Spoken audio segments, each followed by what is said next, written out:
AC 111 Lecture 9 Set 2, Ports Connection in System Verilog.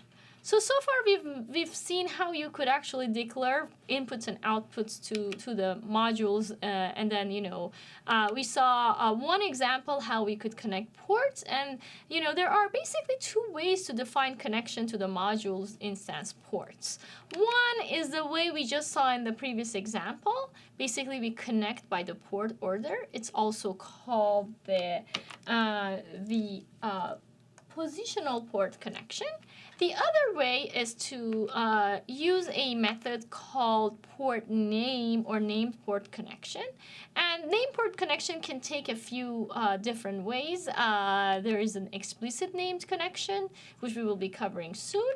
Then there is .name connection, .star connection, and so on and so forth. So let's just go back to positional port connection. So the positional port connection is going to connect the local net names to the ports for the module instances using the same order in which the original port was defined. So this means that when we call a module, we need to know exact ordering of the inputs and outputs and assign the same wires that were in the same order to the port.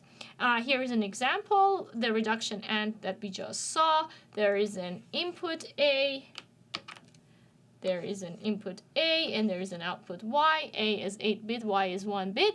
And then when we call this in the top-level design, which is shown here, what happens is that we are going to first, call operand 1, which is another 8-bit variable, and then there is a wire.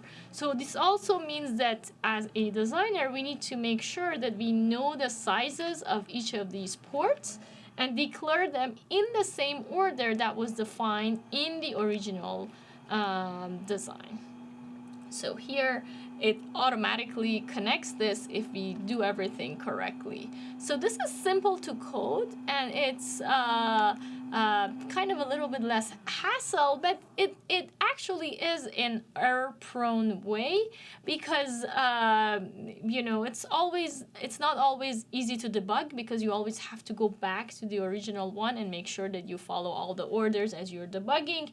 Then if you list the connections in the wrong order in a top-level module, that results in bugs in the program, and that happens a lot in practice, and it's sometimes difficult to manage. You always have to make sure that everybody's using the same name convention and everything, and that sometimes it's hard to keep track of in bigger designs. So what is a better way to do this, and kind of a little bit more professional way, especially if you're writing big program, is to do explicit named port connection.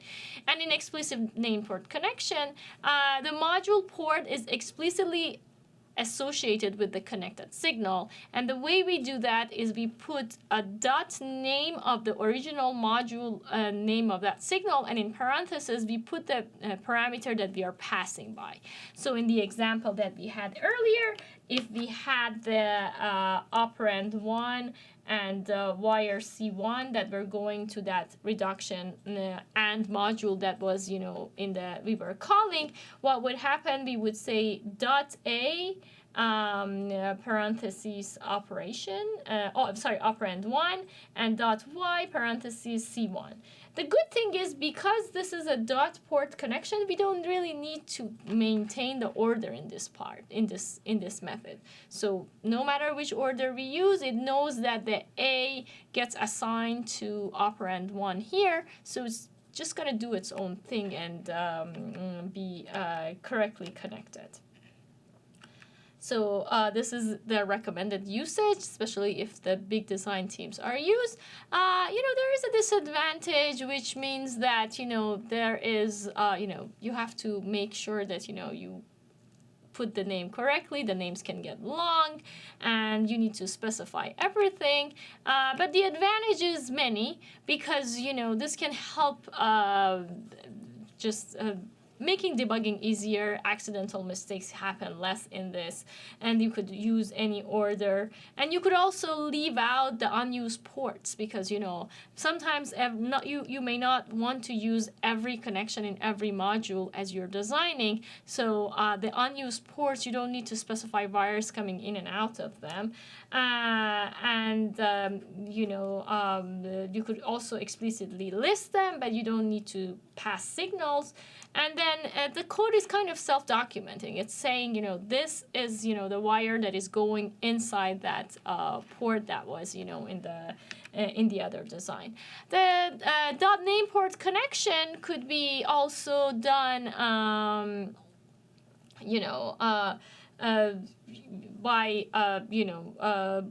not having explicit names but having implicit names. In this particular case, we say dot operand 1, which means that this two have the same name. So if you put the name as the same name, then you could mix this with the .name port connection as well. But as you see here, the input here is called operand 1, and the first input here is also called operand 1. If you say dot operand 1, it knows that this is going to get connected to the named variable of the same sort in the submodule that it's calling. So it makes it a little easier, a little less verbose, and you don't need that explicit named port connection. But you could also mix the two. You could mix the explicit named port connection with the dot named port connection. The disadvantage means that you need to make sure that to have the exact name, concise representation, but it's easier to maintain and read.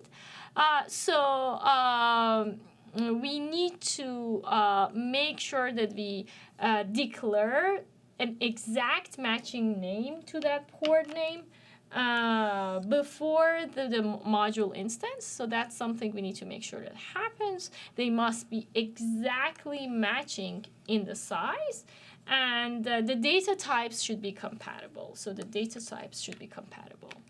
There is another even easier way to do this, and that's a little bit actually something we don't recommend because it is sometimes prone to the error, but a lot of experienced designers use this one, is a dot star connection. When you do a dot star connection, what happens is that it's going to assume the inputs and outputs of the module are exactly the same, and so it's implicit, exactly similar to the previous case where we had the same names assigned to the two of them, but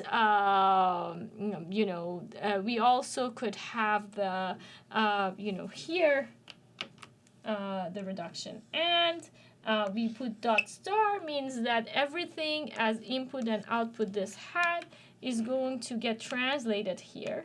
So the operand 1 gets connected to operand 1 here. The y is going to get connected to this local, to this one here, and both the top level design and the reduction and module have the same port name and the same local variable.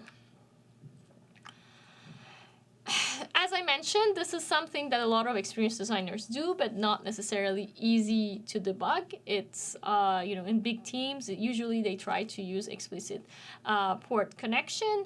But of course, the advantage is easier. You just, anytime you specify a submodule, you go and you look at the declaration of the submodule and just put the variables that like the names, and then you just basically do this and connect it. So again, the rule here is to have the same name as port names, and the sizes, of course, they should exactly match each other. So here is an example of an n-bit arithmetic logic unit with explicit name-based port connection. As you see here, we are in the top level module, we declare the variable names, and then when we are calling this submodule here, where we are declaring this submodule ALU here, what happens is that we are going to have this input output declaration, and then what we do is we just call this opnd1 dot opnd1 comes here, and then operand 1 gets passed by it. And here is, you know, a block diagram of this design if you're interested to look at it. But as you see here, the explicit port names are used in the parentheses, and the dot name connection is used in accordance with the design we had here. So after the synthesis, what it's going to do, it's going to do a correct connection between these forms. In the next set, we will be talking about parameters and how we could use that to freely put data in and out of the modules.